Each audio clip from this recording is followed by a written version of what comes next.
Bom, vamos falar um pouquinho desse fim de semana. Comemorações do 7 de setembro no sábado tiveram o ministro Alexandre de Moraes, do Supremo Tribunal Federal, como protagonista. Aí em Brasília, o magistrado participou dessa cerimônia oficial aí do aniversário de 202 anos da independência, ao lado do presidente Lula e de outros ministros da corte. E aqui em São Paulo, Moraes foi alvo de ataques e pedidos de impeachment por parte de Jair Bolsonaro, que o chamou inclusive de ditador, e também ex-aliados do ex-presidente.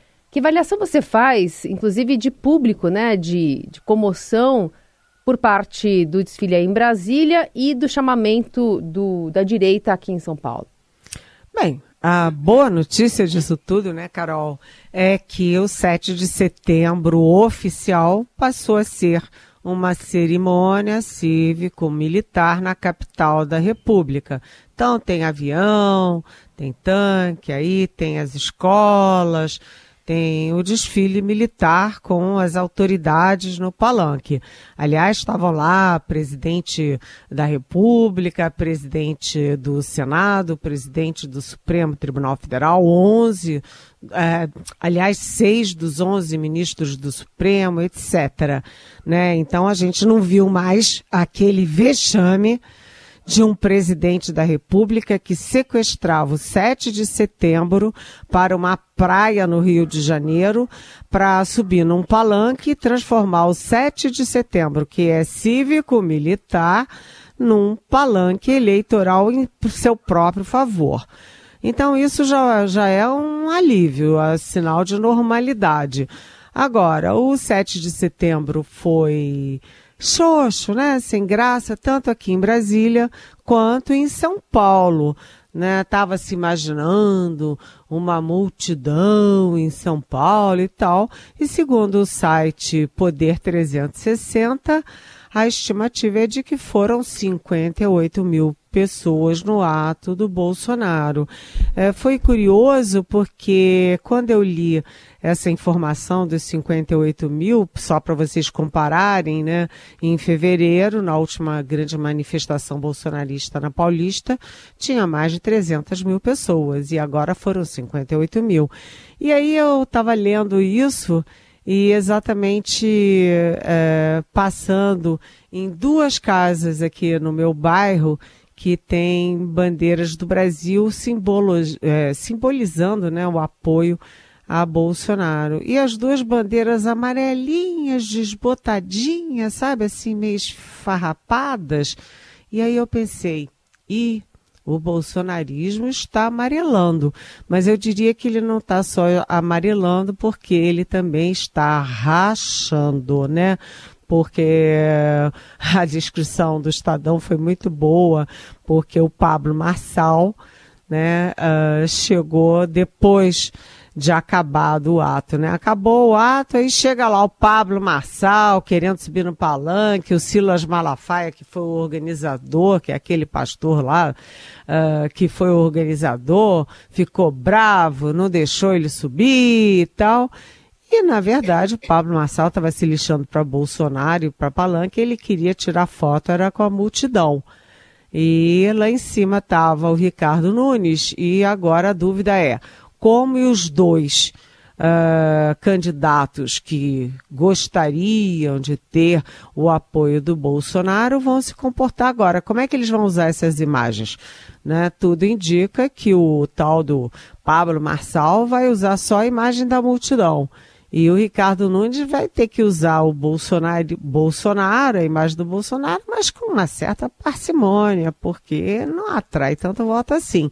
Agora, é como você disse, o Alexandre de Moraes foi o foco tanto em Brasília, porque ele estava sorridente, o Lula fez questão de convidá-lo, questão de botá-lo ali perto dele como uma indicação do apoio ao Supremo Tribunal Federal e ao Alexandre de Moraes nessa guerra contra o Elon Musk, né, que é o estrangeiro bilionário que quer dizer como é que funciona o judiciário brasileiro e quer dizer como é que aplica ou não aplica a lei brasileira.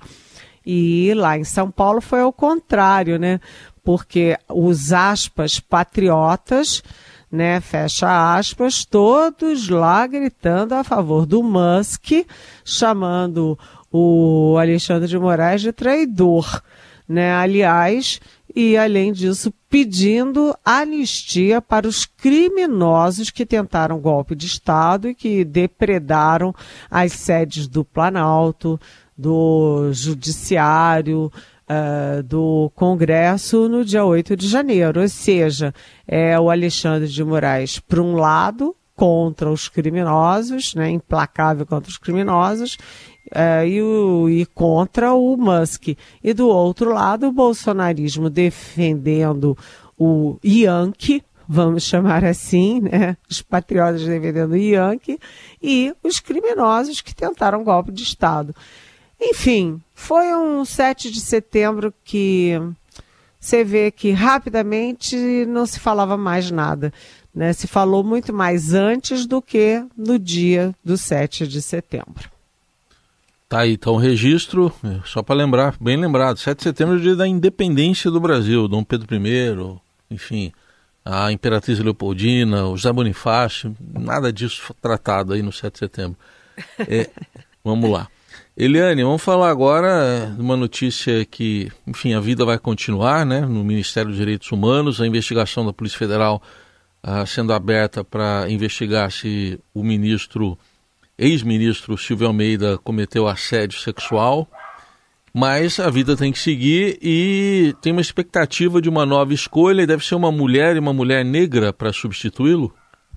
A expectativa é de uma mulher. Sim, por quê? Porque esse escândalo é exatamente um escândalo contra uma mulher, né? A Aniele Franco, ministra da Igualdade Racial, assediada sexualmente pelo ministro de Direitos Humanos. Gente, é assim, sabe, surreal tudo isso. E para completar, os dois são negros. Então o ministro Silvio Almeida tentou se defender dizendo que era ataque porque ele é negro, é um ataque racista. Mas como se quem está denunciando também é uma mulher negra como ele, né? E agora todo mundo lembrou, aliás, né, que as duas primeiras demissões no governo Lula foram de mulheres. Você teve a Daniela do Vaguinho, foi demitida logo no início, depois teve a Ana Moser, né, que é uma super jogadora de vôlei, que era ministra dos esportes, também foi demitida. Então a Gleice Hoffmann conversou ontem com o presidente Lula no Palácio do Planalto e, segundo apurações de colegas, né, a Gleice sugeriu 3 nomes, todas 3 de mulheres negras. Então vamos lá. Uma é a da Benedita da Silva, que é deputada do Rio de Janeiro, do PT do Rio de Janeiro. A outra é a Nilma Lino Gomes, que foi ministra dessa área de direitos humanos no governo Dilma Rousseff, e uma deputada estadual de Minas Gerais, que é a Macaé Evaristo.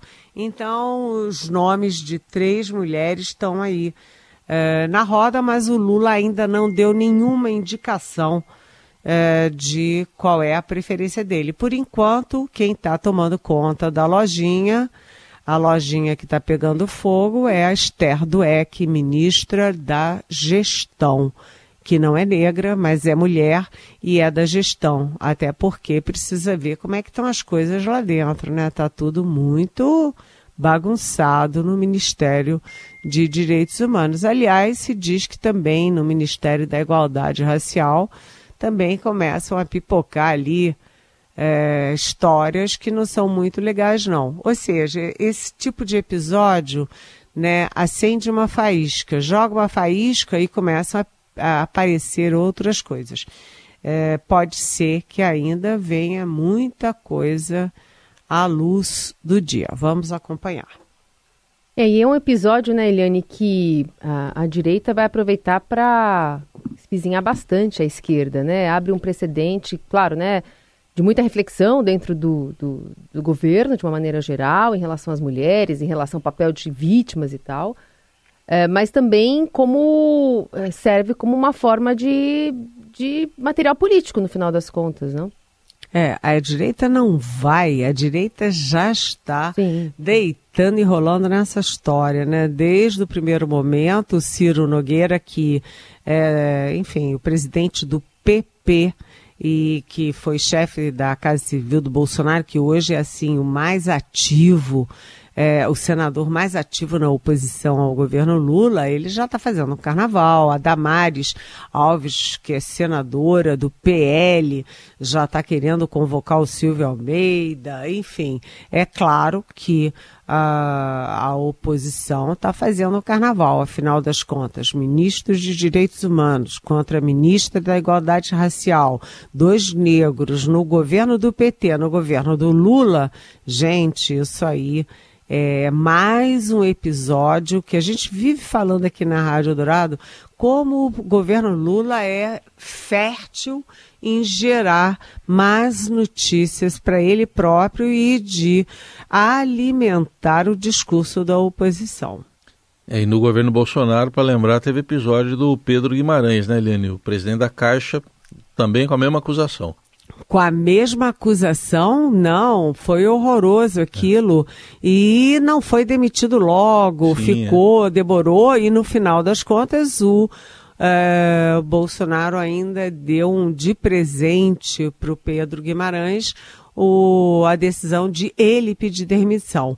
Nesse caso agora, o Silvio Almeida foi lá e o Lula deu a ele, olha, se quiser se demitir, se demita. Aí, segundo as versões, o Silvio Almeida disse, eu não vou me demitir, se o senhor quiser, o senhor me demita. Aí o Lula disse, então você está demitido. Então, enfim, essas coisas são incríveis, e é incrível também como a mulher não tem direito de ser simplesmente vítima. Todo mundo já quer arranjar um jeito de obrigar a Aniele Franco, que é uma das vítimas, de se expor, né, de se humilhar publicamente, contando detalhes sórdidos de como foi o assédio. Isso é uma forma de preservar o abusador ou o suspeito de abuso, que é o que ele é nesse momento, e expor, né, humilhar, prejudicar a vítima. Deixa a Aniele ser simplesmente vítima.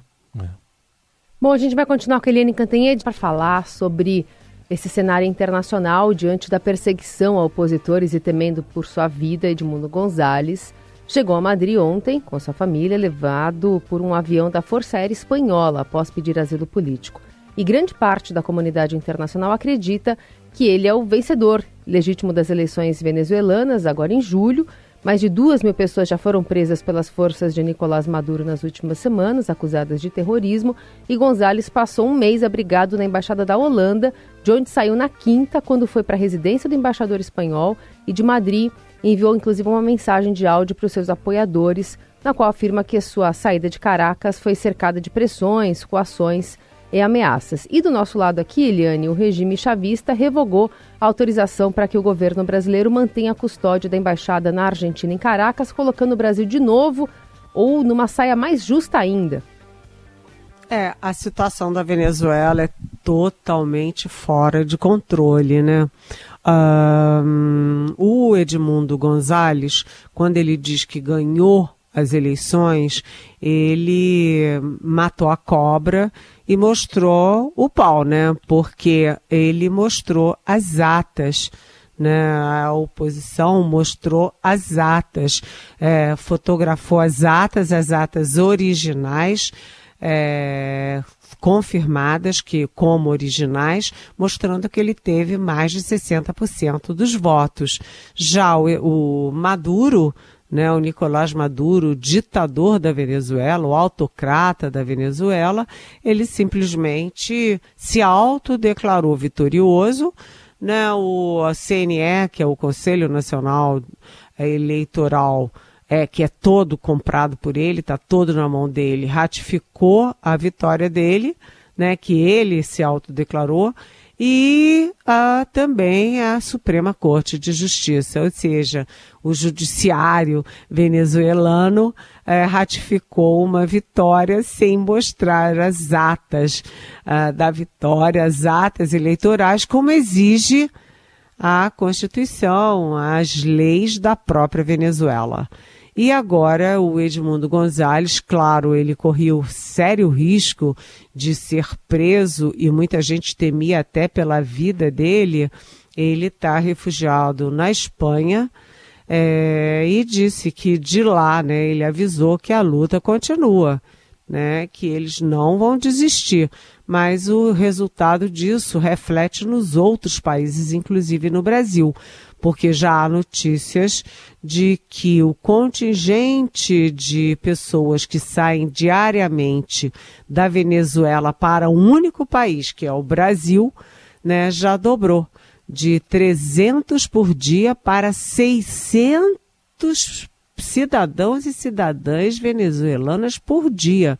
Né, a Operação Acolhida, que é coordenada pelo Exército Brasileiro, já está ali revendo números, estratégias e regras, porque não dá. 600 pessoas por dia, sabe, é muita coisa, mostra o que está acontecendo, a desgraça que está acontecendo na Venezuela. E do ponto de vista brasileiro, além da questão dos refugiados que atravessam a fronteira e que têm impacto social e econômico aqui no Brasil, claro, né, você tem também a questão diplomática e política, porque o Brasil, a embaixada da Argentina, né, já depois que o Javier Milei rompeu com a Venezuela, tirou o embaixador, né, a embaixada argentina estava entregue às baratas e tem 6 venezuelanos de oposição refugiados lá dentro. Então o Brasil assumiu a custódia da embaixada argentina e agora o governo Maduro suspendeu a custódia brasileira unilateralmente. E o Brasil disse que não vai sair da embaixada. Enquanto não tiver uma solução para a embaixada argentina, o Brasil não vai se retirar e não vai abandonar a embaixada argentina. Ou seja, é uma crise clara e, inclusive, Maduro mandou cercar o exército cercar a embaixada da Argentina, que está com a bandeira brasileira. É um episódio gravíssimo. E ontem o presidente Lula se reuniu com a embaixadora Maria Laura Maria Laura da Rocha, que é a secretária executiva, portanto, a segunda na hierarquia do Itamaraty, para discutir o que fazer. Eles ficaram mais de 2 horas reunidos, a Maria Laura e o presidente Lula, sem chegar a uma conclusão. E tudo que o Itamaraty diz é que é um jogo de paciência. Mas é um jogo de paciência para quê? Na verdade, o Maduro deu um nó em todo mundo, né? Nos Estados Unidos, na Argentina, no Brasil e na Colômbia, na Europa. Por quê? Porque ele está enlouquecido e só faz o que bem entende, né? Então o Brasil está sem saída. O chanceler brasileiro, Mauro Vieira, está no Oriente Médio, o assessor internacional, Celso Amorim, está na Rússia, e essa crise com a Venezuela, ninguém consegue saber como tratar a questão e como agir diante do Maduro. Não tem nenhuma sanção que dê jeito, nenhuma ameaça e nenhuma tentativa de diálogo também. Dialogar para o quê? Ele não ouve ninguém. É uma crise sem saída. Quem é que está sofrendo diretamente as consequências? O povo venezuelano. Vamos continuar acompanhando. E para fechar, Eliane, essa situação de queimadas, de fogo se espalhando pelo Brasil, só que em São Paulo são 81 parques estaduais fechados e sem perspectiva ainda, né, climática. Pois é, aqui em Brasília está todo mundo muito sofrido, muito triste, porque o Parque Nacional de Brasília, que é o nosso parque tão querido, simplesmente já teve 45% da sua área destruída pelo fogo. Ou seja, metade do Parque Nacional de Brasília destruído. E também, né, a Chapada dos Veadeiros, que tem muito a ver com Brasília. Todos nós conhecemos a Chapada, é um lugar maravilhoso que atrai turistas de várias partes do mundo. Aliás, eu aconselho vocês a irem lá em algum momento, né? É muito, muito bonito. Bem, você já tem 40% da Chapada dos Veadeiros queimada. Isso tem uma confluência de calor, de umidade e de vento, né? É muito difícil conter e basta uma fagulhinha, basta um cigarro aceso para causar essa tragédia toda. Gente, não é por nada não, mas Brasília na semana passada teve 7% de umidade. É menos do que o deserto de Saara. Então a coisa está muito feia, muito complicada e pior, tem um efeito também político, porque é claro que a oposição usa isso contra o governo Lula, né? A Marina Silva fica contra a parede, né? Ministra do Meio Ambiente, um ícone do meio ambiente no mundo, e o Brasil vai ser o hospedeiro da COP no ano que vem. Então, é tudo muito avassalador. O norte brasileiro, a própria Amazônia estão sob ameaça. E é por coincidência, né? O lugar que é considerado mais seco, que tem as secas mais inclementes do país, que é o Nordeste, não está sendo tão afetado. Tudo significa que o mundo está de cabeça para o ar, né?